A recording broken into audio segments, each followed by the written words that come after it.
আন্তরিক প্রণাম।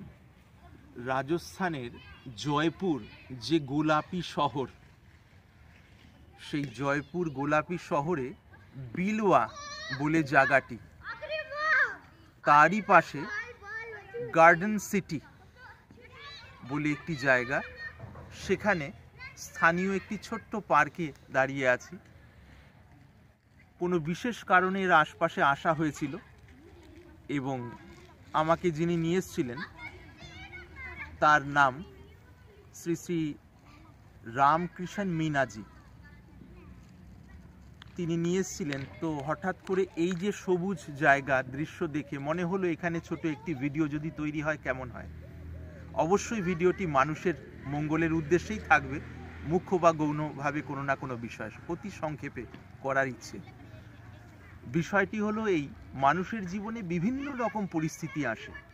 একদম সাধারণভাবে ধরলে অনেক সময় যখন প্রতিকূল পরিস্থিতি আসে, বহু সমস্যায় মানুষ পড়ে গিয়ে ভাবেন যে কি জানি এরপরে কি হবে, কিভাবে রাস্তা পাবো, কিভাবে সমাধান হবে, কিভাবে এই অন্ধকারের ঘেরাটোপ থেকে বেরোবো। এইভাবে অনেক সময় মন দমে যায়, হতাশ হয়ে পড়ে, নিরাশ হয়ে পড়ে।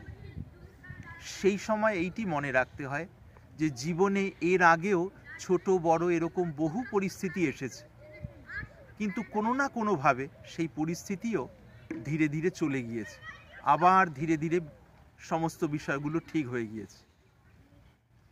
এই অনুভব অর্থাৎ অভিজ্ঞতাকে কাজে লাগিয়ে বর্তমান যে জটিল বা প্রতিকূল পরিস্থিতি বা সমস্যায় ঘেরা পরিস্থিতি, সেখানেও মনে এই ভরসাটি রাখতে হবে যে মাথার উপরে একজন আছেন, পরমাত্মা, ভগবান যে নামেই বলি, তার উপরে বিশ্বাস রাখা আর নিজের ধৈর্যটি রাখা আর তার নামটি স্মরণ করা।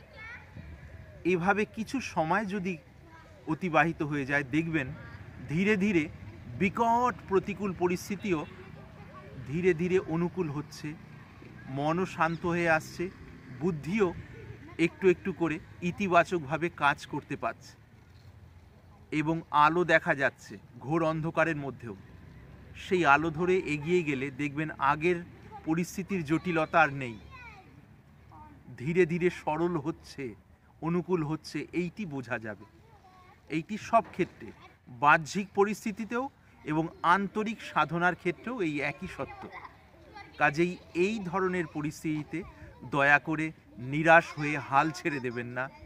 ঠাকুর শ্রীরামকৃষ্ণদেব বলেছিলেন, 12 বছর যদি চাষ না হয়, ঠিক বৃষ্টি বা অনুকূল পরিস্থিতি না পাওয়া যায়, তবুও যারা খানদানি চাষা তারা চাষ ছাড়েন না।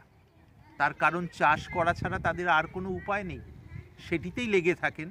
এক সময় প্রতিকূল পরিস্থিতি কমে গিয়ে অনুকূলতা আসে, বৃষ্টি হয় এবং ধীরে ধীরে পরিশ্রমের ফলও পাওয়া যেতে থাকে।